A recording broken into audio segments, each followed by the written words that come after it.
But that's enough for me. Let's dive in and hear firsthand from members like you about why conservation of rough grouse and American woodcock is so important.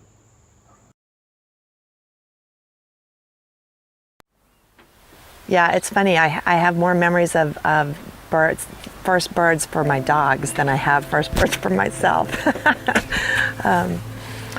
It's, you know, when you have a young dog and you're trying to get him in on birds and get him steady and whatnot, those moments are a little bit more memorable than my own.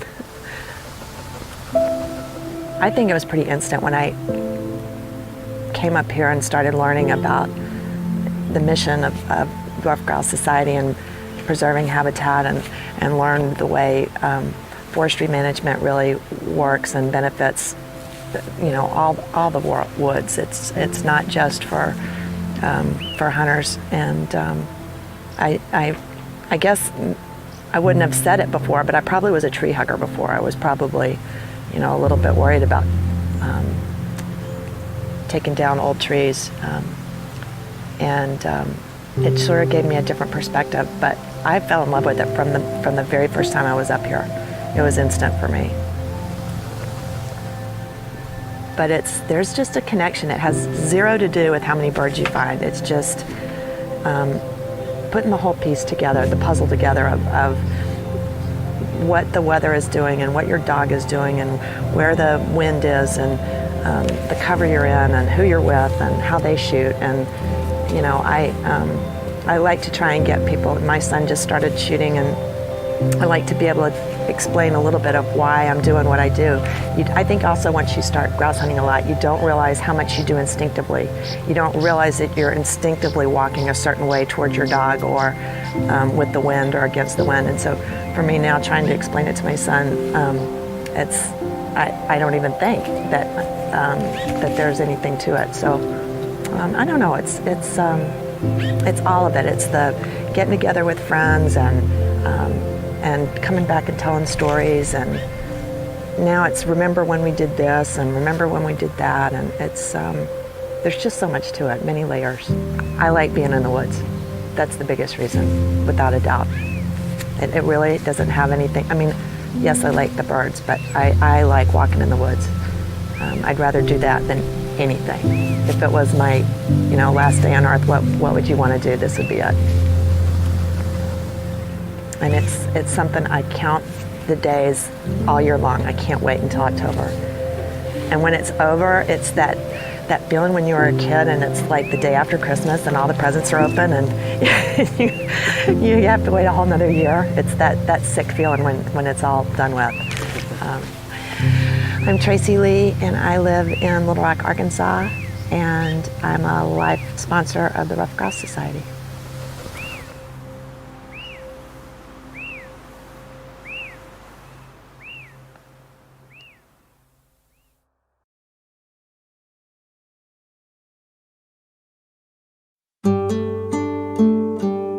What's unique about this chapter and kind of that whole aspect?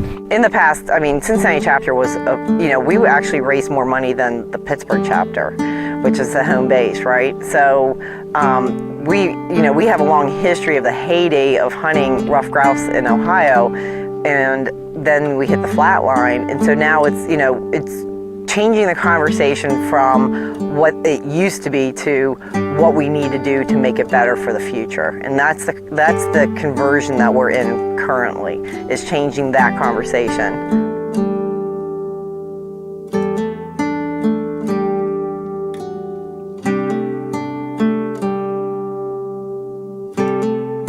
It's a large part of my life.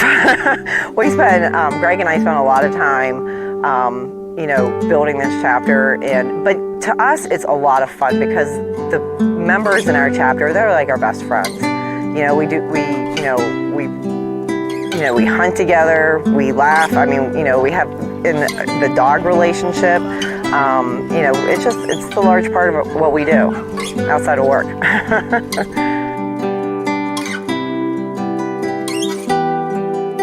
The U.S. Fish and Wildlife Service estimate through the Harvest Information Program, the HIP program, which all migratory birds are certified through the HIP program. The estimate is roughly 2,000 hunters the previous season, which would be 2018. So 2,000 to 3,000 woodcock hunters in the state of Ohio.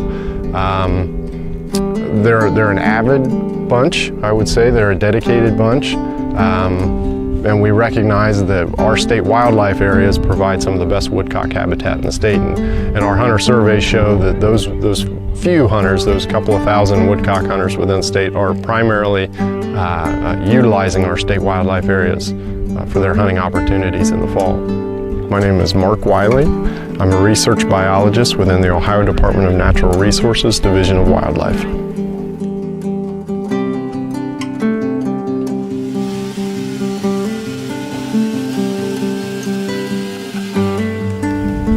Essentially, within this drainage ditch here, we've got a chainsaw crew working right now to just eliminate all of the mature standing timber. So they're hand felling anything and everything that they can find in this area, and we're hoping that with some success we'll have some good regeneration of some really high stem density to support at least nesting structure and edge structure for woodcock. So within this area, this is a newly acquired piece of property as well, so they're still working on the management plan and trying to determine what other benefits they can implement on the landscape to improve nesting woodcock habitat. But we've also got the opportunity to take advantage of these open fields as well. So these were originally just grazing areas for cattle, which could really turn into an amazing old fallow field successional stage that will benefit woodcock singing ground display areas and also diurnal or daytime foraging areas as well.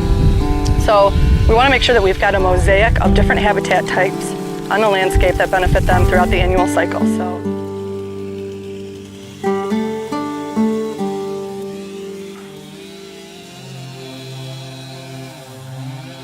I come from a nonprofit background. I'm a fundraiser, and you need to diversify the activity. So you're doing social events, you're doing conservation events, you're doing hunting events. So you fill your calendar so you have something going on at least once a month in addition to chapter meetings, so that it really gets people much more engaged to the sport.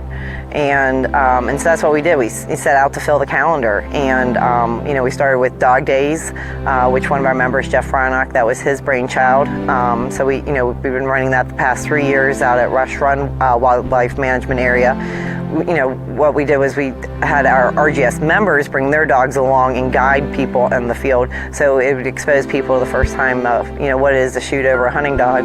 And basically the past 3 years this event has completely sold out and with a wait list. So and we're drawing people from Indiana, Kentucky, all over the state of Ohio to come and attend this event. So that really was a nice boost for the organization and awareness. And from there, we started off season. We have sporting clay shoots. So we have an active calendar with that. And then we started Ohio chapter hunt that typically takes place. We do a grouse hunt on the eastern side in January, and then we do have a Michigan trip that we take first weekend in December, somewhere up in the lower peninsula in Michigan. And then we do kick off the season with Dove Day, so we always have a chapter hunt on opening day for dove. So with that, we've been able to really bring in, and we're seeing a real diverse membership coming in now, younger hunters, first time. Some come with, they've either deer hunted or squirrel hunted in the past, but hadn't really done anything for a while, and they've gotten engaged into the sport now. And then they've also become very, with these habitat projects, we've been able to get newer people out also in the importance of, the conservation side in our state. I'm Gretchen Finoff, and I'm an event chair for the Gilbert Simon chapter of the Ruffed Grouse Society.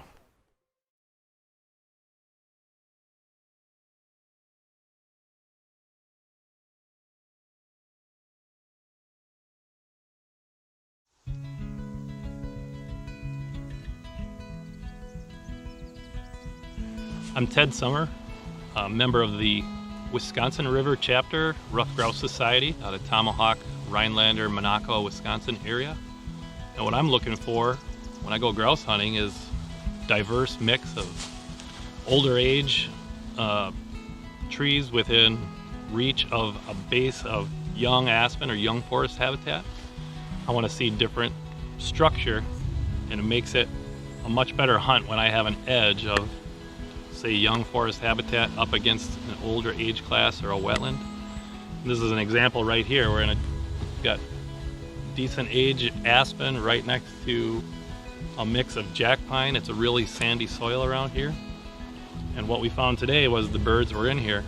There was little tag alder pockets mixed within, but the healthy forests that are here due to forest management practices create the ideal habitat for grouse. We've got wetland edge, we've got feed for them year round where we shot the birds and where we got the bird contacts. There was just, the whole ground was covered with forbs. And I mean, that's really what I'm looking for, is that structure within a larger area anchored by young forest habitat. You don't necessarily have to go into the young aspen to kill grouse, but you need to have that diverse mix of forest and species in order to maximize your potential when you're going hunting. That's our first grouse, buddy! You did good! Not a perfect like point flush shoot, but he had him stuck in there for a while.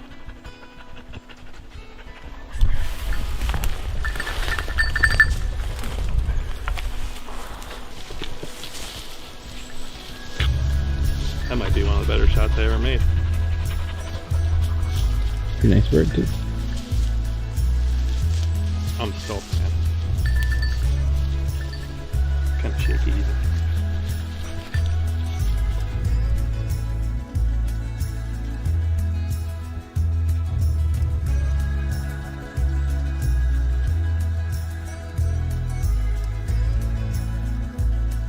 Lately I've been getting my boys involved with hunting with me, and when I walk through stuff that's been cut in the last 10 years, that healthy forest, I know it's going to be logged again, and I can picture my boys at my age looking at some of these stands and saying, hey, things were done correctly and the grouse are still on the landscape. It's really important to me to know they're going to have that opportunity to see healthy forests which are going to sustain grouse.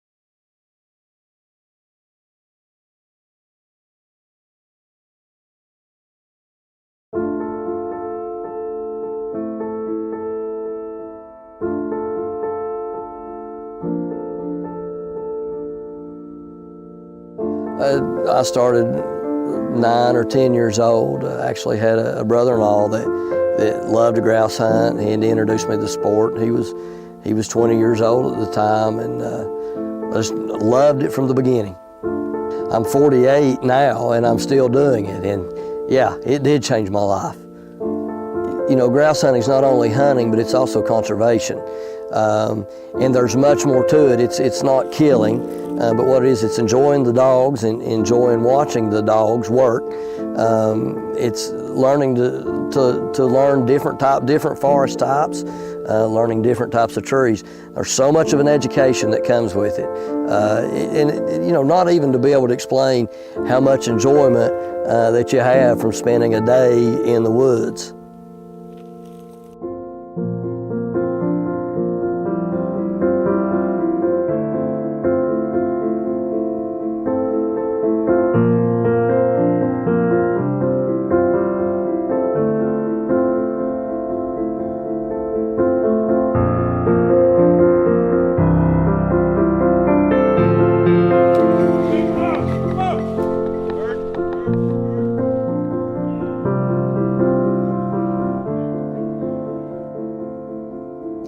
What grouse conservation means to me is making the forest healthy, not only for for grouse, but for the forest's sake itself.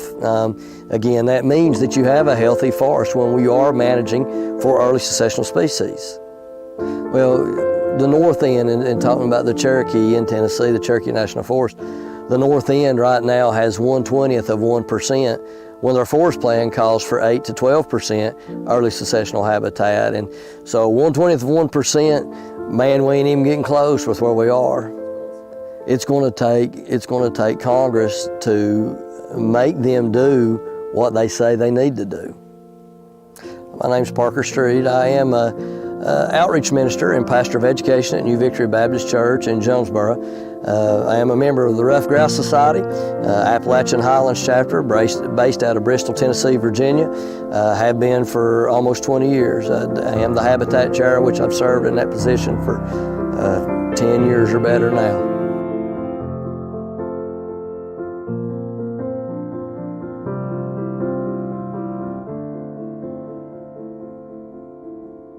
Hey, I'm going to be grouse hunting until I'm 85, period. Yeah, if I can be, I will be.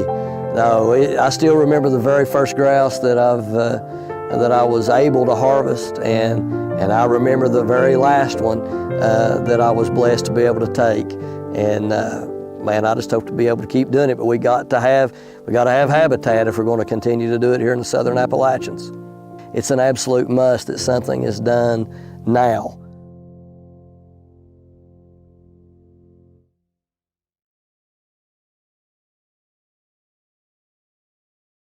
I hope you're enjoying this stream of videos that is all about our members. Quickly, I want to encourage folks, while I'm talking, pop over to our raffles and auctions that are open on our GiveSmart page. If you're over on Crowdcast, you can catch that in the teal link right below the video here. Click on that, it'll take you right to the items page. You can check things out there. If you're on Facebook or YouTube, feel free to click on one of the links we've posted in the comments. That'll take you there as well. I'm excited for the videos that we're showing tonight, because they showcase the incredible perspectives that you all bring to our organization. In our last set, we started with Tracy Lee, an American Woodcock Society and Rough Grouse Society board member who shared her immense enthusiasm for grouse hunting and conservation and her propensity for learning and growth throughout the whole process. After that, we heard from the folks from the Gilbert R. Simons chapter of RGS based in the Cincinnati area. I want to take a minute to highlight what was said by that chapter in Ohio. They specifically mentioned that right now they have stopped looking back and are instead pushing themselves to look forward. They are shifting and thinking hard about what they can do to guarantee the future of rough grouse and American woodcock. And we here at RGS and AWS are too. Steps you can take to supporting the birds we love is ensuring that your RGS and AWS memberships are up to date. Anyone new or renewing before the end of this month will be entered to win one of two $250 Orvis gift cards. That's quite the Halloween treat, if you ask me. Head over to rough.org and start or renew your membership now. Wrapping up that last video was Ted Summer and Parker Street, two longtime volunteers of the organization, both with their own unique perspectives and both focused on improving things for future generations. For those of you on Instagram, feel free to look them up and you can join in on their hunting adventures there. Stick around for this next set of short videos that digs into the dedication of members across the country. Members like you and those featured in these videos are the heartwood of our organization, and we can't thank you enough. Next up, we have Aaron Regier from Hackensack, Minnesota, followed by Middleton and Chip in Virginia, and then wrapping up, we'll have Jay Dowd in Michigan, and lastly, Bailey again in Minnesota. I'll be back in a bit.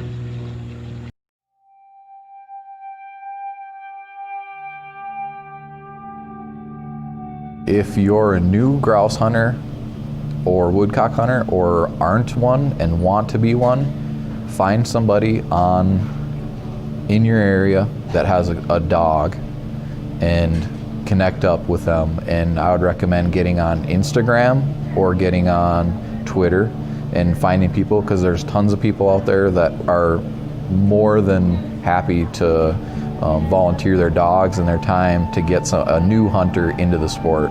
And we are one of them, and I've had a lot of people offer us to go, and that's what I would recommend, because you won't regret it, and there's a great community out there. But that's what I would recommend. Get out, have a great experience with it, and don't try to fight the battle and learn on your own and stuff like that. Get out there, see if you like it, which you will, and then go from there. My name's Aaron Regier. I'm 32, from Hackensack, Minnesota, and I'm a member of the Rough Grouse Society. For us, I guess it's the way that we look at the conservation, that part of it is the involving more people, involving people that don't do it, getting people that wouldn't typically get exposed to that. And not so, I mean, the forestry conservation and stuff is extremely important, but the exposing new people, that's the biggest thing. The more people we can get behind it, the better. And that's where we did it. And that really kind of formed more out of just liking to take people and expose them to that and getting the joy that they had when, you know, that's the same as us when we first started. And so it kind of fell into it more than anything else of really being interested in the conservation kind of as an end result. But obviously the more you get into it, the more you're interested in that, the more important it becomes.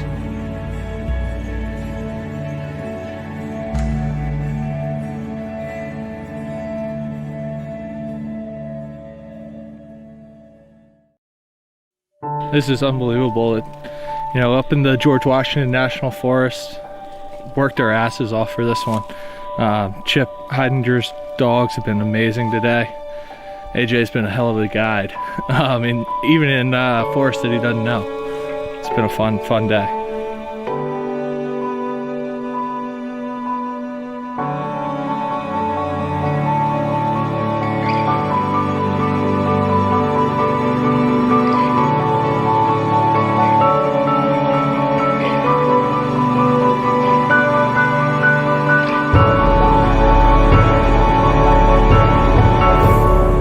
Middleton Smith. I'm a life sponsor of the Rough Grouse Society and live in Richmond, Virginia. It's been a great day, a lot of hard work. Got my first grouse in the Appalachians, and first grouse ever. And going to be a lifelong member of Rough Grouse Society and lifelong grouse hunter.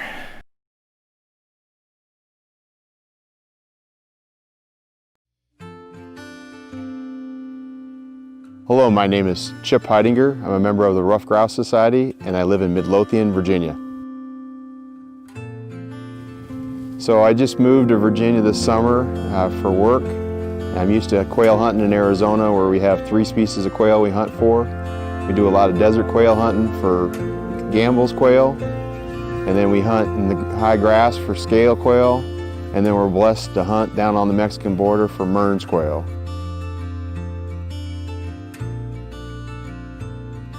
I have 5 French Brittany's. Let's see, 2 of them are from, actually 3 of them are from France. And the French Brittany is a neat breed. It's the smallest pointing dog. It's a fairly close working dog if you like to hunt on foot, which is what I like to do. I'm stuck in an office all day, so I like to be able to walk on the weekend. The French Brittany's are real loving dogs. They're house dogs as well. I have 2 children who are 13 and 10, and those dogs are at home in the house when we are. They've got puppy chewing issues probably till they're about 1, 1.5, and then they grow out of that. But they're wonderful temperament, and they'll be a lap dog if you let them be. So far, grouse hunting has been a little bit more challenging than quail hunting. I think the terrain for quail hunting, it's hotter, and it can be real tough on the dogs and on your boots.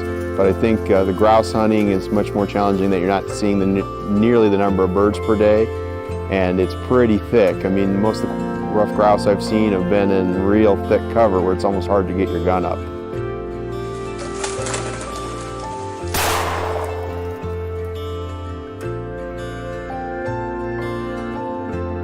Really, to become a member of the Rough Grouse Society was a couple reasons. One, there was an active chapter in Richmond, the James River chapter, and getting to know the guys, I thought it was important to support the society and for the habitat.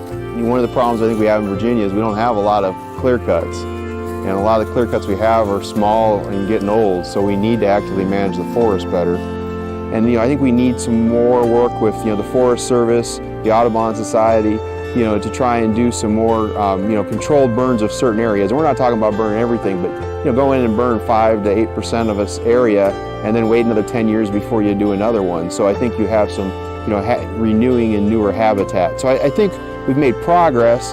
The society goes out to some of the WMAs and kills some of the invasive trees and does some of that kind of work. But I still think having people understand that you need new growth forest is important, and I don't think that message is out like it should be.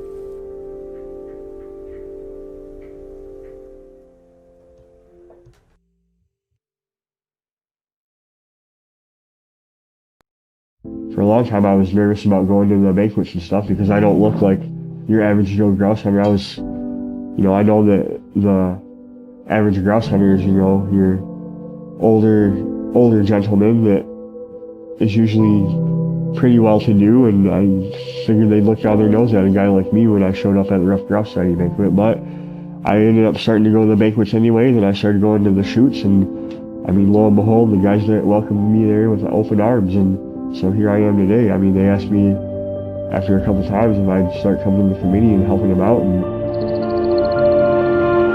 my name is Jason Dowd. I'm 37 years old, and I'm a member of the Rough Grouse Society. Now I'm on the committee, and I love it. I do a lot of work with our chapter, and I'm proud of the work that I do with our chapter, and I'm proud of our chapter.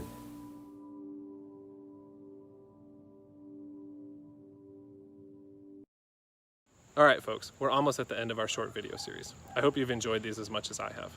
I can't say it enough, the Rough Grouse Society and American Woodcock Society are so lucky to have such a wide range of passionate members. And special thanks to the hard work from our canine friends too. Before we play this last video, just one more reminder to renew your membership. Or, if you're already up to date, consider buying one for your family, friends, or hunting partners. Gift memberships are always an option as we come upon the holidays. And with that, I'll let Bailey Peterson from Northeast Minnesota close out the evening. I recently hunted with Bailey, actually in the very cover featured in this film, and we had quite the hunt. I hope you enjoy this trip down memory lane as much as I will. Thanks again for joining us tonight. We so look forward to seeing you all tomorrow at our Leadership Roundtable. Take care.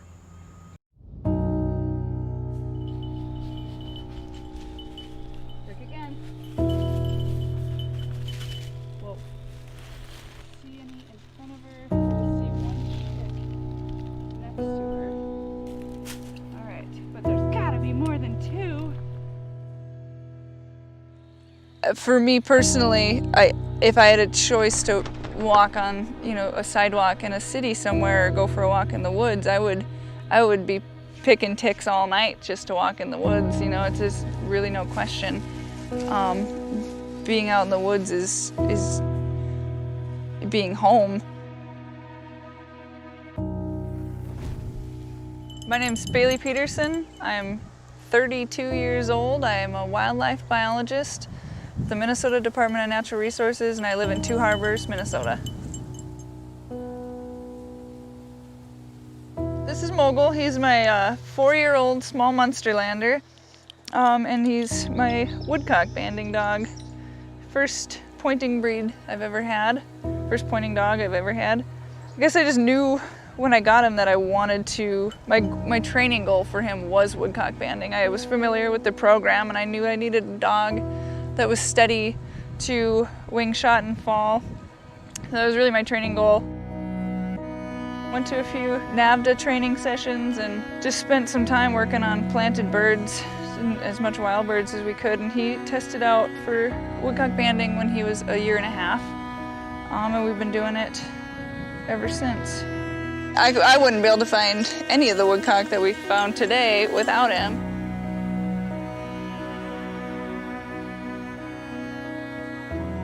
I already had developed an obsession over the woodcock when I worked for the University of Minnesota on a research project right out of college.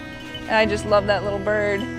But I didn't know the part where I could spend time with my dog, which I love to do, and spend time with these birds that I love, and then, also helping with conservation. It's a permitted activity that we get to do with our dogs in the spring, and I wouldn't give it up for anything.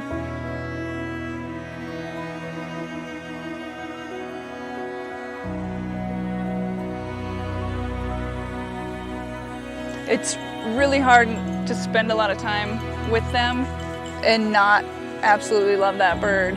They perform unparalleled for bird dogs as far as training in a hunting situation, and they're just a really cool bird morphologically, and the fact that they're a small shorebird that is a game species that makes such a huge migration, and they leave late. We'll have had snow already in Minnesota, and they'll leave as soon as they can't feed anymore, and then they'll head you know, down to Louisiana is where a lot of our birds go.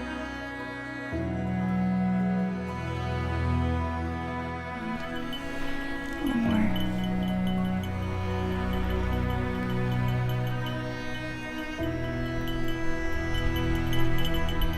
Just spin it around a little bit, make sure it's a tight fit.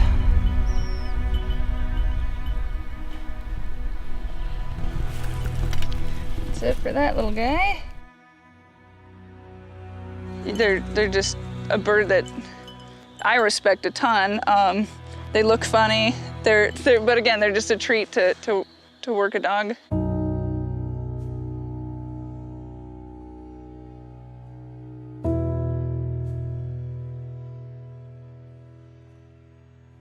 The reason that I'm a member of the Ruffed Grouse Society, American Woodcock Society, is to support the mission of the conservation organization.